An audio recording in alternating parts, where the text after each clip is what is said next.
Hello Trekkies and welcome back with another video of TREKKERPRISE. Today we're going to talk about the 5th episode of Season 2 from the Orville, All the World is a Birthday Cake.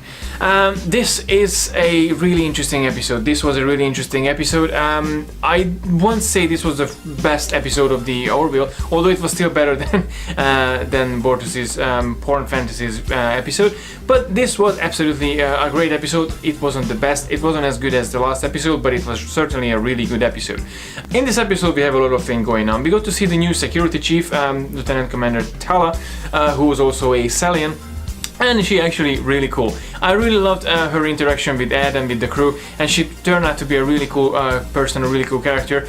I know Alara was the first security chief of the Orville, and we got to know her very well in the season 1, and she was a really young Salian who wanted to prove herself to her family and for herself as well, that yes, I am capable to do this job. But now we have Tala, who's a bit more experienced, bit more mature, and a bit more jackass as well. So she's an absolutely amazing character. I really fell in love with her by the end of this episode. I really enjoyed every interaction that she had with the crew, and I really enjoyed her introduction as well to the Orville universe and to the crew of the Orville. So she's really started to feel like the member of the Orville by the end of this episode. The funny thing about her, she wasn't just about, you know, all tactical and all security. She's more of a science girl as well, in a sense, and she has some cool ideas, and actually she was the one who helped the crew of the Orville actually save the situation and get Kelly and Bortus back from the planet.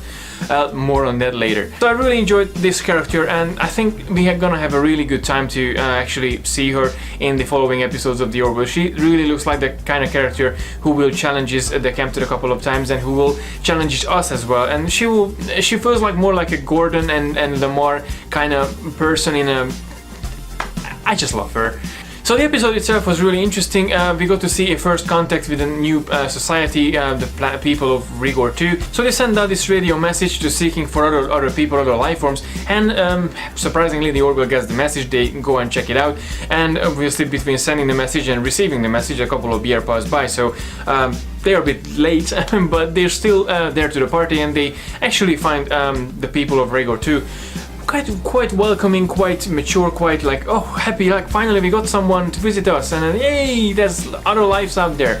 Obviously the very beginning of the episode was really optimistic and hopeful, and a bit too good to be true as well, because, you know, like going to the planet, you flying down as a different race to another race's planet, and then everyone's like, oh, clapping, and like, oh, welcome to the Union, welcome to the galaxy, and then welcome to Rigor 2. But then finally they find out and Bortus has the birthday next week, and they just chuck them away to in a camp or something.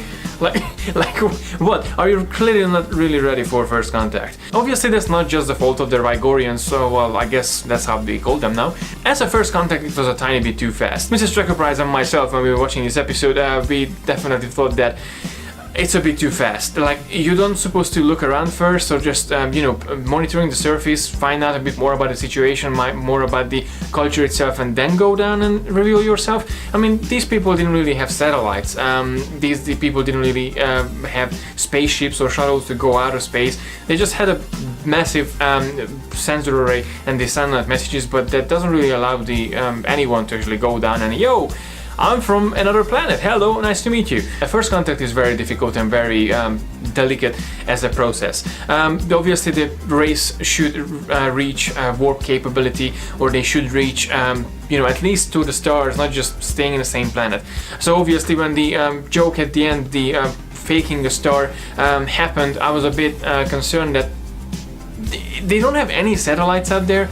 And if they can send a message out of space, they have those massive satellites in the ground, in the surface of the planet. Why they can detect that one solar panel just up in the planet? So it was a tiny bit confusing in a sense, but it was absolutely an amazing episode in a sense that we got to see the struggle of the people, and we got to see this situation and the system as well from a different planet that highly based on astrological signs.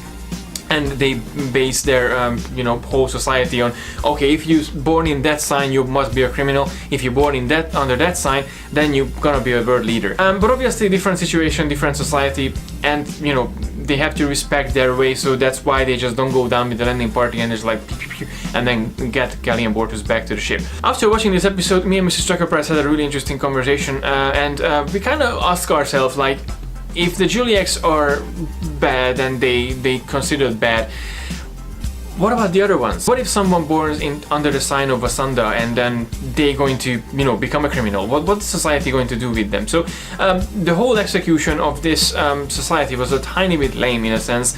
I did enjoy this episode because there were many good moments, although it was a bit more brutal as well when we got to the escape scene. It was a really action-packed and brutal scene, that seeing the Kelly and Bortus just like shooting people anywhere, and then with guns and everything. So, like, there really shooting was going on. So comparing the episode so far, I think this was one of the least favorite of mine from season 2.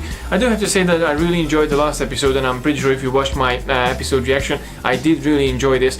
But this one, not so much. This is new because I usually really happy and uplifting about the Orville, and I really love every episode. But this one wasn't there for me. The only justice to this episode was definitely Tala, who got to introduce to the Orville universe, and I really love her. We both really like her, and I'm really looking forward to see more of her in the screen and how she's going to interact with the rest of the crew and with the rest of the Orville universe. And also we got to see Dan Denson, so you know that already raises up a couple of points. Please let me know your thoughts about All the World is a Birthday Cake in the comment section below. What was your least favorite or favorite moments in this episode? And obviously, if you'd like to have a birthday party like Bortus and Kelly, well, contact Seth MacFarlane. So that was it for today, guys. Thank you very much for watching. Please don't forget to like and share the video, and don't forget to subscribe to receive all the geekiness every week. And until next time, go and eat that birthday cake.